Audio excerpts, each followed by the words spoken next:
कातिल झील, दादी का पर्दाफाश। बीलापुर गांव बहुत ही सुंदर था।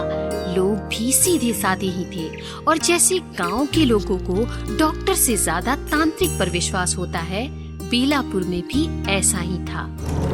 वहाँ पर एक झील थी जहाँ पर जाना मना था। सब लोग उसे काली झील बोलते थे और वो इसलिए नहीं कि उसका पानी काला था, बल्कि इसलिए क्योंकि वो झील अपने अंदर काफी लोगों को समा चुकी थी। कोई भी उसके आसपास जाने से भी डरता था। मयंक यूं तो शहर में रहता था, पर इन दिनों गांव आया हुआ था। उसे घूमने का और गांव देखने का बड़ा शौक था। सबने उसको बोला भी था कि बिना बोले यहाँ वहाँ मत जाना, गांव में थोड़ा भूत प्रेत का चक्कर है। मयंक थोड़ा पढ़ा लिखा था, वो इन बातों को कम मानता था। उसकी दादी एक तांत्रिक थी, पर ये बात मयंक को पता नहीं थी। घर से वो ये कहकर निकलती कि काम से जा रही हूँ और फिर दूसरे गांव जाकर अपना डेरा जमाती थी। सबसे ज्यादा रोगी उसके पास काली झील के ही आते थे। सब यही कहते थे कि झील उन्हें अपनी तरफ खींचती चली गई और फिर वो बेहोश हो गए। अरे हाँ, मुझे पता है, वहाँ एक बुरी आत्मा का साया है। मुझे थोड़ा समय दो, मैं उसे भगा दूंगी। आप उसे कब भगाएंगी? आपने पिछले साल भी तो यही कहा था ना। इतना सुनते ही दादी जोर जोर से हिलने लगती है। उसके पूरे बाल खुल जाते हैं और बड़ी ही भारी आवाज में कहती है, अरे ये तांत्रिक मुझे क्या भगाएगी? मैं इसके प्राण ले लूंगी एक दिन। अपने आप को बड़ा होशियार समझती है।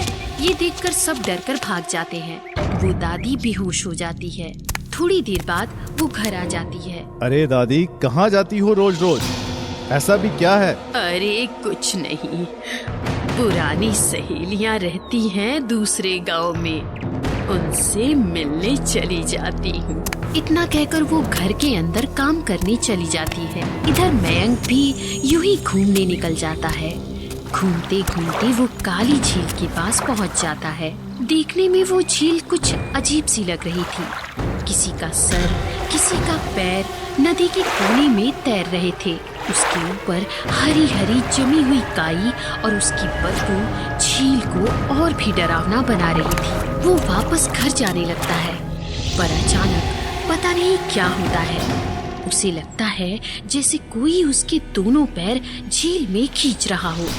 वो बहुत कोशिश करता है अपने आप को रोकने की, पर वो नीचे और नीचे ही फिसलता जाता है।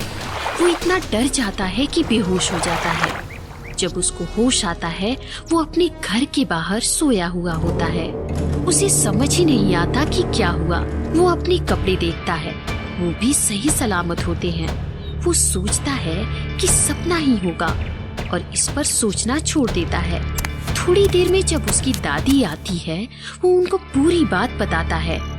दादी तो समझ जाती है कि इसके साथ झील के पास कुछ हुआ है, पर उससे वो यही बोलती है कि कोई सपना होगा और कह देती है कि आगे से वहाँ मत जाना। मयंक के शहर जाने के दिन पास आने लगते हैं। बस 1-2 दिन में वो जाने ही वाला होता है। वो सोचता है सबसे मिलकर आता हूँ। वो अपने दोस्तों को आप बीती बताता है तो सब डर जाते हैं। हाँ, सच में ऐसा हुआ? हाँ, पर दादी तो कह रही थी कि ये सपना था। अरे नहीं भाई, सपना नहीं था, सच में हुआ होगा तुम्हारे साथ। पर घर में कैसे आया फिर? और मेरे कपड़े साफ कैसे थे? अरे ये सब एक बार पहले भी एक जने के साथ हो चुका है। हादसा होने के बाद इंसान बेहोश हो जाता है और होश में आने के बाद आधी सी नींद में अपने घर पहुंच जाता है और नहा कर कपड़े बदल कर सो जाता है और सुबह सब कुछ भूल जाता है। क्या सच? इतना सुनते ही मयंक के होश उड़ जाते हैं। अब क्या होगा? मेरे पीछे भूत पड़ गया है क्या? अरे पड़ भी गया तो कोई बात नहीं, तेरी दादी तो तांत्रिक है, वो बचा ही लेगी तुझे। क्या? कौन तांत्रिक है? मयंक को झटके पर झटके लग रहे होते हैं। जब सूरज उसे सारी बात बताता है, वो सीधे घर जाता है और दादी के सामान को देखता है।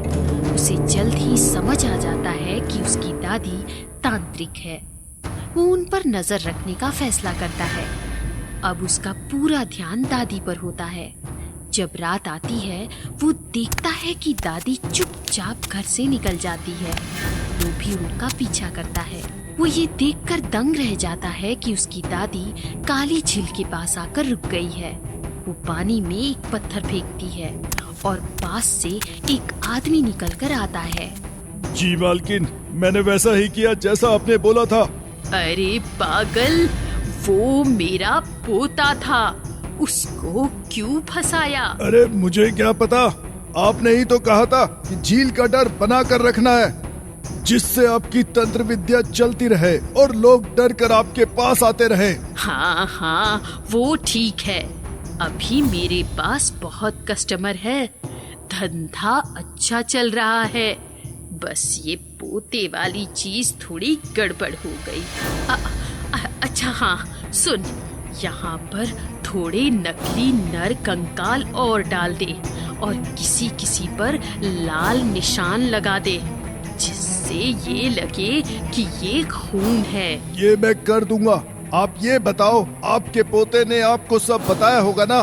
फिर आपने उसको क्या गोली दी? अच्छा हाँ सुन, जो तू बेहोशी का इंजेक्शन लगा देता है उसका डोज बड़ा है।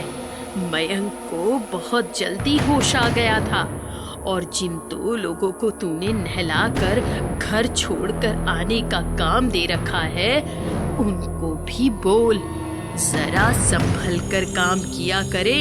उन दोनों को पता ही नहीं होता कि मयंक पीछे खड़ा होकर सब कुछ सुन रहा होता है। वो अगले दिन सब गांव वालों को झील के पास लाता है और बताता है कि उसके साथ क्या हुआ। अरे भाई, जब इतना भयानक हादसा हुआ है तुम्हारे साथ औरों के साथ, तो फिर क्यों लाए हो हम सबको यहाँ? बस आज एक आखिरी बार मैं आज खुद इस झील में कूदूंगा। सब उसको बहुत मना करते हैं, पर वो देखते ही देखते कूद जाता है।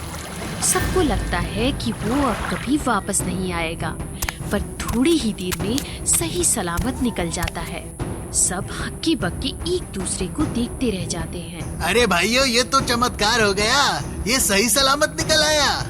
हाँ हाँ, मैंने अपनी तंत्र विद्या से इस झील को बुरी आत्मा से बचाया है। सब उसकी तरफ हाथ जोड़ लेते हैं। आत्मा से बात कर रही थी दादी या अपने चेले से? हाँ, क्या बोल रहे हो? झूठ बोलने से कोई फायदा नहीं है दादी। कल रात मैंने सब देख लिया है। क्यों करती हो ये सब? तुझे पालने की चिंता ना होती ना तो कभी नहीं करती। इतना कहकर वो वहाँ से चली जाती है और मयंक सबको बोल देता है कि अब इस झील से डरने की किसी को जरूरत नहीं है। सब राहत की सांस लेते हैं और मयंक अपनी दादी को अपने साथ शहर ले जाने की सोच लेता है। हेलो दोस्तों, कैसे हैं आप सब? हमारे चैनल पे नई नई कहानियाँ देखने के लिए चैनल को लाइक, शेयर और सब्सक्राइब करना ना भूलें और हाँ, बेल आइकॉन का बटन जरूर दबाएं।